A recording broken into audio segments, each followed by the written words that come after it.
மீண்டும் விளையாடிகள் உங்கள் அனைவரையும் சந்திப்பதில் பெருமகிழ்ச்சி. 20 உலக இனத்தின் 43வது போட்டியாக சூப்பர் 8 குழு ஒன்றின் முதலாவது போட்டியாக நடைபெற்றிருந்த போட்டியானது இந்தியா மற்றும் ஆப்கானிஸ்தான் இடையிலான போட்டி பார்படோஸில் ஆரம்பமாகிறது. இந்த போட்டியை பொறுத்தவரை நாணய சுழற்சி வெற்றி பெற்றிருந்த இந்திய அணி முதலில் தமது அணியை துடுப்படுத்த ஆட தீர்மானித்தது குறிப்பிடத்தக்கது. அதன் அடிப்படையில் இந்திய அணியின் ரோஹித் சர்மா 8 ஓட்டங்களோடு ஆட்டம் இழந்தது குறிப்பிடத்தக்கது. விராட் கோலி நிதானமாக துடுப்படுத்த ஆடி 24 பந்துகளில் 6 ஓட்டம் அடங்கலாக 24 ஓட்டங்களை பெற்றதோடு ரிஷாட் பண்ட் 11 பந்துகளில் 4 ஓட்டங்கள் 4 அடங்கலாக 20 ஓட்டங்களையும் பெற்றுக் கொடுத்திருந்தார். இவர்கள் இருவரும் இரண்டாவது கட்டுக்காக 25 பந்துகளில் 43 ஓட்டங்கள் இணைப்பாட்டம் அமைத்து ஆட்டம் இழந்திருந்தனர்.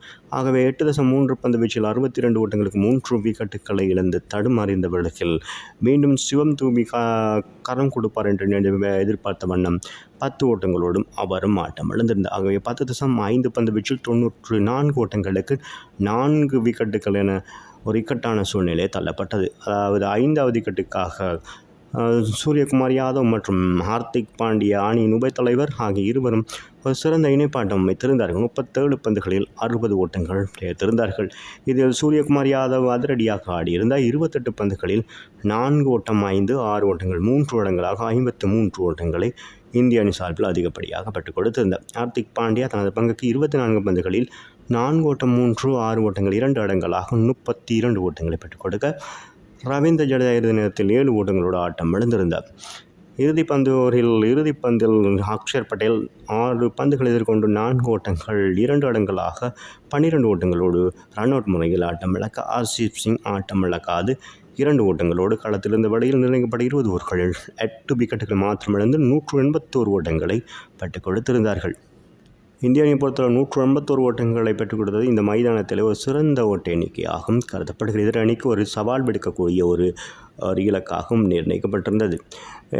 இந்திய அணி சார்பிலே 3 விக்கெட்டுகளை விட்டுக் கொடுத்திருந்தார்கள் ரஷீத் கானுக்கு. ஆகவே விராட் கோலி மற்றும் ரிஷாட் பண்ட் சிவம் தூபே ஆகிய மூவரும் இவருடைய பந்து வீச்சு விழுந்ததுமே குறிப்பிடத்தக்கது. 4 பந்துகளில் 26 ஓட்டங்களை மாத்திரம் விட்டுக் கொடுத்து 3 முக்கியமான விக்கெட்டுகளை ரஷீத் கான் கைப்பற்ற ஃபரூக்கி 4 பந்துகளில் 33 ஓட்டங்களுக்கு 3 விக்கெட்டுகள். இந்த போட்டித் தொடரில் 15 விக்கெட்டுகளை இவர் மொத்தமாக பெற்றுக் கொடுத்திருக்கிறார் 5 போட்டிகளிலே.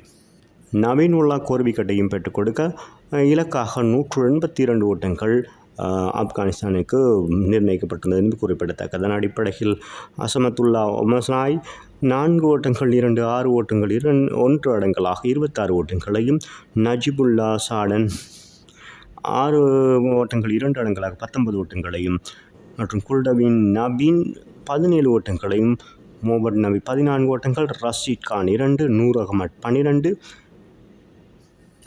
நவீன் உல்லாக் 0 ஆட்டம் இழக்க இறுதி நேரத்தில் நிர்ணயிக்கப்பட்ட 20 ஓவர்களில் சகல விக்கெட்டுகள் இழந்து 134 ஓட்டங்களை பெற்றுக் கொடுக்க முடிந்தது ஆப்கானிஸ்தானால்.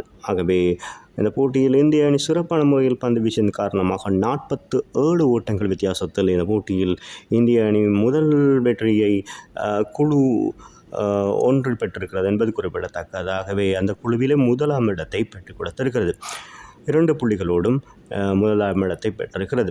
ஆகவே இந்திய பந்து வீச்சாளரை பொறுத்தவரையில் ஜஸ்பிரீத் பும்ரா இந்திய அணியை சிறப்பான முறையில் வேகப்பந்து வீச்சில் வழிநடத்தி வருகிறார் என்பது குறிப்பிட்டது இந்த போட்டித் தொடரிலே.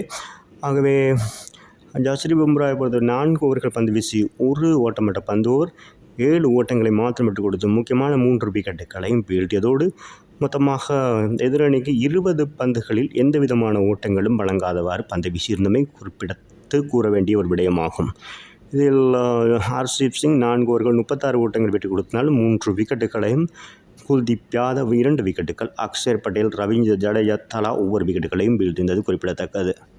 இந்த போட்டியில் 28 பந்துகளில் 4 ஓட்டங்கள் 6 ஓட்டங்கள் 3 அடங்கலாக அதிரடியாக 53 ஓட்டங்களை பெற்று அரை சதம் கடந்த சூரியகுமார் யாதவ் இந்த போட்டியின் ஆட்ட நாயகன் விருதினை பெற்றுக்கொண்டார் என்பது குறிப்பிடத்தக்கது. மீண்டும் ஒரு விளையாட்டுச் செய்தியில் உங்களை சந்திக்கும் வரை உங்களிடமிருந்து விடைபெறுவது உங்கள் அன்பின் பதுலை தாஸ். வணக்கம் அன்பு சங்கங்களே.